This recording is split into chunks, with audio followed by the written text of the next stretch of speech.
What do homosexuals, Charles Dickens, and Twitter have in common? Well, after every mass shooting in America, there's always some right-wing reaction. There's kind of stupid or nasty or just plain crazy reaction, mainly coming from the right wing. So to begin with, we have to have a look at Erick Erickson on Fox News. They were so stupid they decided to name him twice. His reaction to the shooting is that the whole reason it occurred was because of the war on masculinity. He said, for all the talk of the war on women, there's actually been a war on masculinity for a few decades.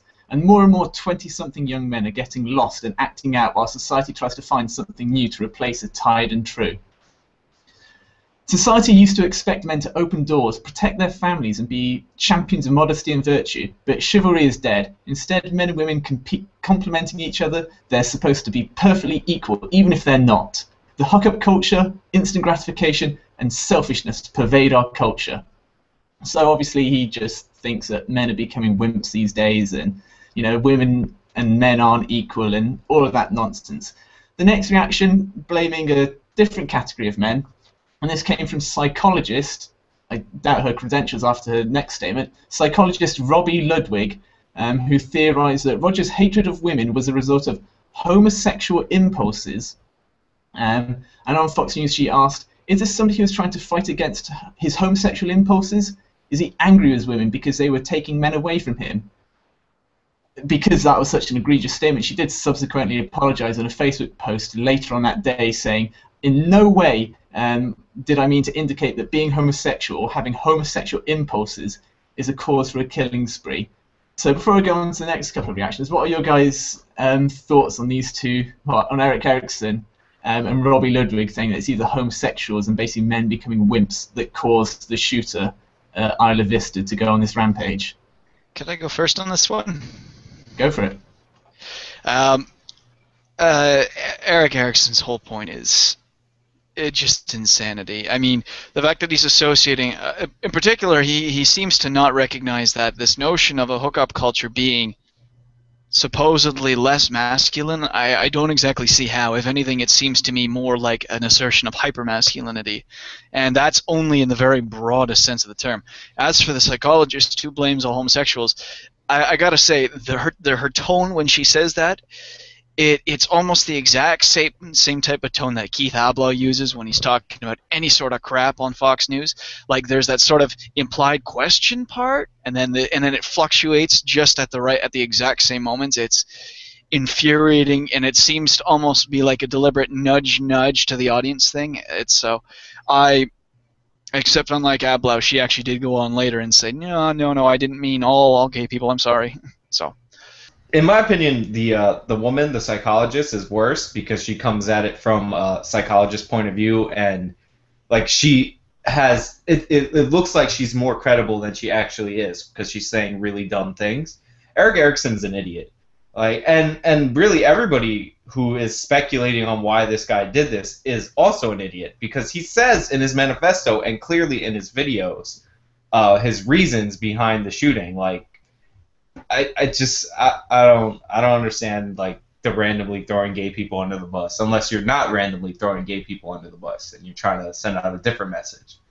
Well, not to play the same card I always play on the show, but going back to the media, the problem of a lot of these things is you end up in a couple of situations outside of these tragedies. And actually, from your home place right there, Stephen, I think Charlie Brooker did he's a satirist for those of you who don't know, has a really good show in the UK, and he did an amazing look, if you look it up on YouTube, about what not to do after a mass shooting, aka start your newscast off with millions of sirens and then like blast the pictures, video, and picture everywhere.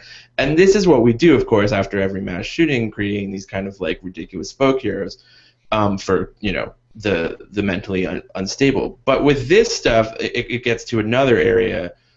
With the media, which is Erick Erickson is preaching to a choir he always preaches to, because the internet's created this world of niche and conferences and let's have conversations because the baby boomers are dying out, so we have a whole Archie Bunker industry as well, which basically boils down to every talking point that Erick Erickson has to put out of his mouth is the same thing because he's promoting, a book and a speech somewhere about how men are losing everything. The second part with the media, though, is who's ever heard of that psychologist? Who cares and why is it getting reported? Like, that's the kind of thing. Like, this person, we see this a lot too with like dumb people on Twitter somehow become news stories. Like, look at what these people said on Twitter, and it was, idiots exist, but it stirs the pot, it gets people to comment, and it comes back down to clickbait. We all like to hear about the psychologist who said something homophobic, but no one heard of that psychologist up until this story. It wasn't like a regular contributor to something. And so that's sort of what I think is really frustrating, is I feel after these big tragedies, the media pours gasoline on the fire by trying to stoke a whole lot of conversation that isn't really productive to the actual point of what's happening because of these stories, and then how can we prevent them from happening again.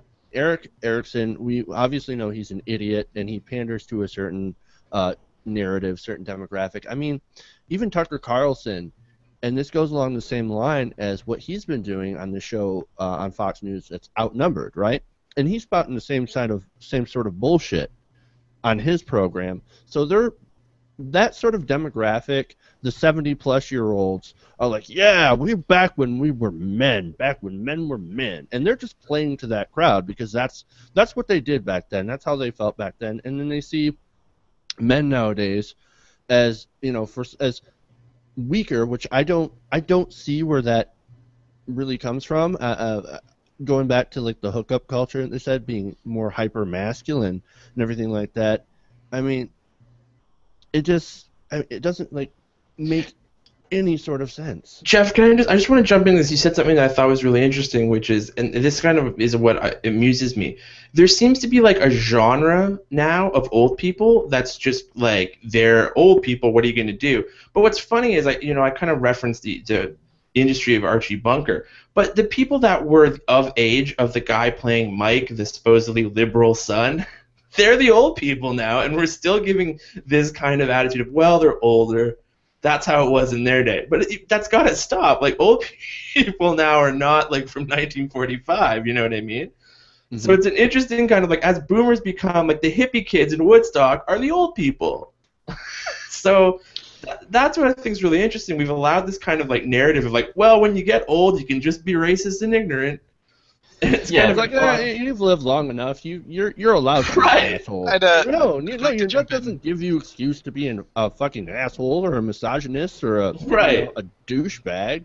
Like, seriously. Yeah. I'd like to jump in briefly and touch on something Sean said about why the killer did it and everything. And both of the points.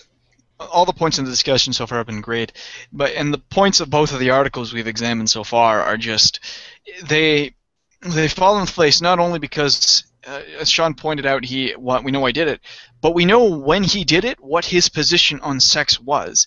His position on sex while even at the end was very misogynistic, he even writes in his manifesto that he thinks sex is the absolute root cause of everything that's wrong in the world, and he thinks he's not defective, that he's superior to other human beings because he hasn't gotten any sex, and he's almost trying to basically say, I don't need sex, and he even thinks that we should round women up and put them in concentration camps and watch them die because sex is evil and all this crap. So this whole notion that he's resisting homosexual impulses and that there's this culture, and it's not because in this sissy man culture that I think that Erick Erickson was pushing is just it's nothing could be further from the truth. He thinks sex is the root cause, and women in particular withholding and using sex are the root cause of all that's wrong in the world. That was his position when he went and did this stuff.